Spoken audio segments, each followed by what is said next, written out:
समय, अर्थात वेग परिवर्तन की दर को त्वरण कहते हैं। हम कह सकते हैं वेग परिवर्तन की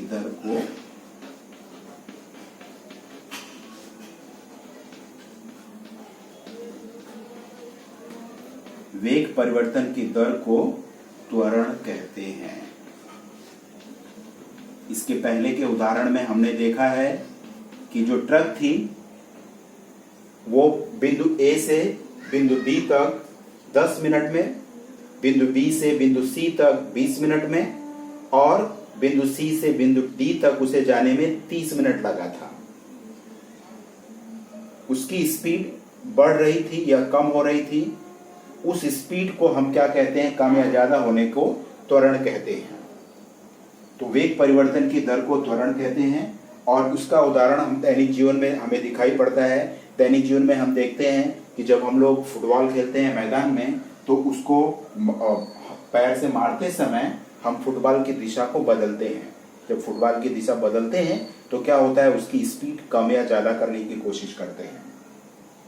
और दूसरा उदाहरण और हम लग सकते हैं, चाबी वाला खिलौना रहता है। जब चाबी वाला खिलौना हम छोड़ते हैं जमीन पर, वो दीवार से टकराता है और फिर मुड़ जाता है, तो वहां पर भी उसका त्वरण कम या ज्यादा होता है। इस तरह से दैनिक जीवन में हमारे पास कई उदाहरण होते हैं। इसका मतलब क्या हुआ कि बल जो है त्वरण द्वारा उत्पन्न होता है, ये हमें ध्यान में रखना है। बल त्वरण द्वारा उत्पन्न राशि है।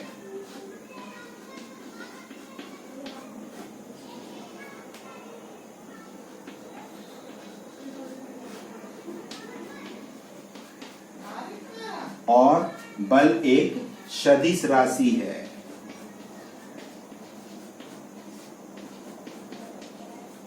बल सदिश राशि है क्योंकि इसके लिए जो बल के साथ यानी परिमाण और दिशा दोनों ज्ञात करना पड़ता है और इसकी इकाई है मीटर प्रति सेकेंड वर्ग। ये इसकी इकाई है, ये हमें बराबर ध्यान में रखना है। फिर से त्वरण के बारे में देख लो। त्वरण का मतलब होता है वेग परिवर्तन की दर को त्वरण कहते हैं। इसका फॉर्मूला है वेग में परिवर्तन बटे परिवर्तन में लगा समय। और जो बल होता है वह त्वरण द्वारा उत्पन्न होता है। किसी भी वस्तु पर हम जब बल लगाते हैं, स्थिर है तो वह क्या होगी, जैसे यहाँ पर हमने ये देखा, इस पे हम बल लगाएंगे तो इसमें गति होगी यानी त्वरण उत्पन्न होगा। वह तेज होगा या कम होगा। और जो चल रही वस्तु है जैसे गाड़ी आ रही है या ठेला है, चल रही है, उसे हमें रोकना है तो हमको बल लगाना पड़ता है, तो उसका त्वरण कम हो जाता है। यानी बल त्वरण द्वारा उत्पन्न राशि है और यह एक सदिश राशि है। इसमें परिमाण और दिशा दोनों रहती है और इसकी इकाई है मीटर प्रति सेकेंड वर्ग। इस पाठ में हमारा अगला मुद्दा है न्यूटन का गति संबंधी पहला नियम। न्यूटन के 3 नियम होते हैं। इस पुस्तक में तुम्हारे लिए सिर्फ पहला नियम यहाँ पे दिया गया है। इस पहले नियम को हम जड़त्व का नियम भी कहते हैं।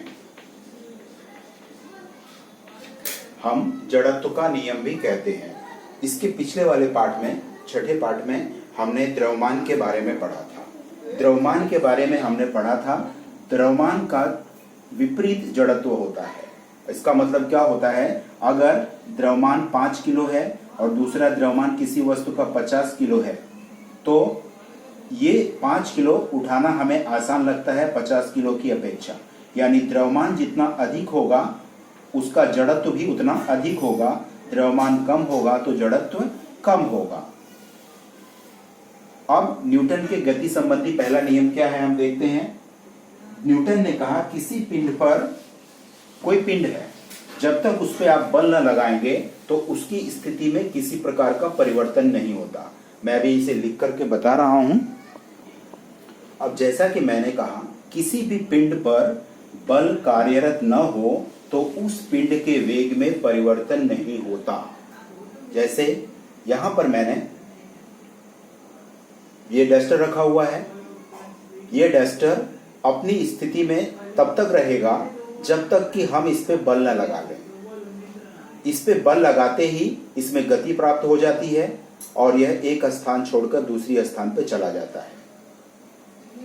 या कोई चलती हुई वस्तु है, जब तक हम उस पर बल न लगाएं तो वह चलता ही रहता है, अविरत चलता रहता है। यही न्यूटन का गति का संबंधी पहला नियम है।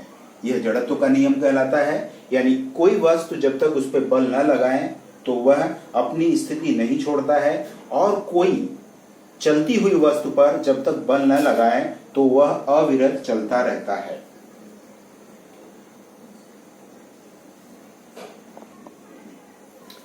अभी हमने पढ़ा न्यूटन का पहला नियम। न्यूटन के पहले नियम में हमने पढ़ा कि कोई वस्तु स्थिर है तो उस पर बल लगाकर उसको गतिशील किया जा सकता है, या गतिशील वस्तु को रोकने के लिए हमें बल लगाना पड़ता है। तो अर्थात बल की इकाई क्या है? बल की इकाई हमको न्यूटन कहते हैं। बल की इकाई न्यूटन होती है। और एक न्यूटन कितना होता है? हमें उदाहरण द्वारा यहाँ दिया गया है। 1 किलोग्राम द्रव्यमान को, 1 किलोग्राम की कोई वस्तु है, उसको घर्षण रहित पृष्ठभाग पर, एक चिकनी पृष्ठभाग पर रखकर उसे 1 मीटर प्रति सेकंड स्क्वायर के त्वरण से खींचने पर लगा बल 1 न्यूटन होता है। ये 1 न्यूटन की परिभाषा है कि 1 न्यूटन होता कितना है। इसका मतलब क्या हुआ कि बल को उसके द्वारा निर्मित त्वरण के द्वारा जाना जाता है। ये हमने पहले भी पढ़ा था। अब अगले मुद्दे पर हम देखेंगे बल, विस्थापन और कार्य के संबंधों को। हमें एक किताब में उदाहरण दिया गया है। इस तरह से एक घर्षण रहित टेबल पर एक लकड़ी का गुटका रखा गया है। गुटके को एक वजन के सहारे, रस्सी के सहारे लटकाया गया है, और ये घिरनी है। इस वजन का बल जो है 1 न्यूटन है, और ये लकड़ी का गुटका है। जब 1 न्यूटन बल को हम इसे यहाँ लगाते हैं तो ये गुटके को खींचता है। अगर ये 1 मीटर दूरी तक चला, इस गुटके को 1 न्यूटन बल द्वारा 1 मीटर दूरी तक खींचा गया, तो हम कहते हैं कि 1 जूल कार्य हुआ। अब 1 जूल कार्य हुआ, यानी यहां पे जो कार्य हुआ है 1 जूल कार्य हुआ।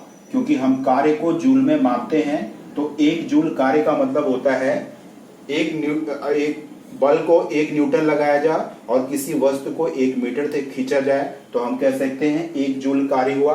अब हम इन तीनों के संबंधों को समझेंगे। कार्य बराबर क्या होता है? बल गुणे विस्थापन। यह हमें ध्यान रखना है। कार्य कब हुआ? जब किसी वस्तु पर बल लगाने से उसमें किसी प्रकार का विस्थापन होता है, तभी हम कार्य कहते हैं। अगर विस्थापन नहीं हुआ तो हम कार्य नहीं हुआ ऐसा माना जाता है। तो कार्य को हम इंग्लिश में लिखते हैं W, संकेत लिखते हैं। बल को F से और विस्थापन को स्मॉल s से दर्शाते हैं। और यहां पर हम इसकी इकाइयां देखेंगे। कार्य की इकाई जो है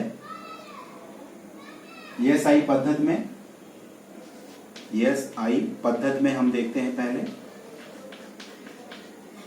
SI पद्धति में कार्य की इकाई जूल है।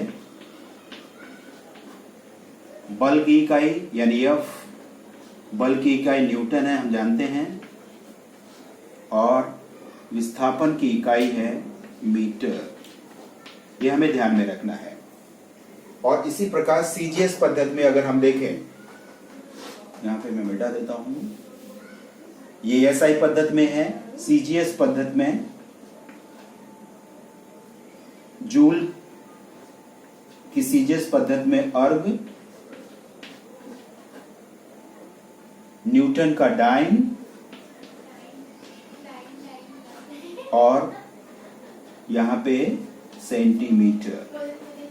यह हमसे प्रश्न परीक्षा में पूछा जा सकता है। SI पद्धति में कार्य की इकाई जूल, CGS पद्धति में अर्ग, बल की इकाई न्यूटन और डाइन है, और विस्थापन की इकाई मीटर और सेंटीमीटर है। इस प्रकार ये पाठ हमने खत्म किया।